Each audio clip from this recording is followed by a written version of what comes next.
Sabak naman sa pwesto ang pulis sa Teresa Rizal na nagtutulak umano ng droga. Pati ang kanyang hepe tanggal din po. Nakatikim pa ng sermon ang suspect pati ang kanyang mga kasamahan mula kay PNP Chief Ronald Bato de la Rosa. Balitang hatid ni John Consulta.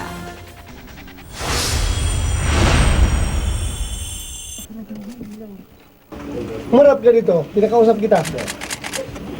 Tumingin ka sa akin. Sermon ang inabot ni Police Officer Juan Fernan Manimbo mula mismo kay PNP Chief Ronald de la Rosa.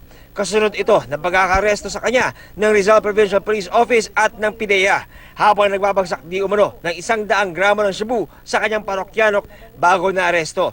Huling naitalaga si Manimbo sa Anti-Illegal Drugs Unit ng Teresa Rizal Police Station kung saan mahigit 1 taon na siyang naka-assign.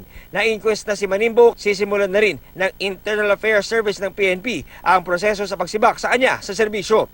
Tingin ng PNP Chief, kabilang si Manimbo sa buratong drug syndicate ng Pasig na pinatatakbo raw ng isang kalabosong drug lord. Sa mga ongoing na anti-drug operations ng Provincial Drug Enforcement Unit, ina-unearth yung pangalan niya at nakisama siya sa high value target.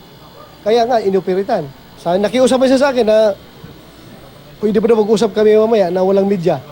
So mag-usap kami. Baka meron siyang isusuka pa ng mga kasama niya.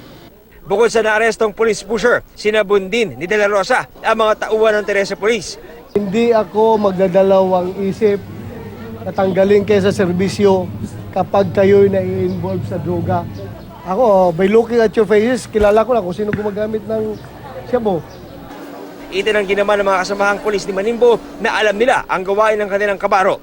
Bukod kay Manimbo, sibak din sa pwesto ang hepe ng Teresa Police na si Police Inspector Richard Ganalon, alinsunod sa konsepto ng command responsibility.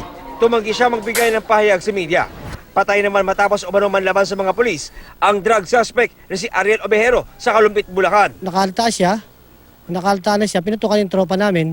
Wala nang kami magawa kundi self-defense namin mga sarili. Na-recover sa crime scene ang ilang bulto ng hinina ng shabu, marked money at isang weighing scale. Sa ikinasang follow-up operation, na-aresto ang 4 umanong parokyano ni Obejero. Aminado ang isa sa mga suspect na kay Obejero nga sila umi-score ng shabu. Kakasuhan sila ng paglabag sa Comprehensive Dangerous Drugs Act. John Consulta, GMA News.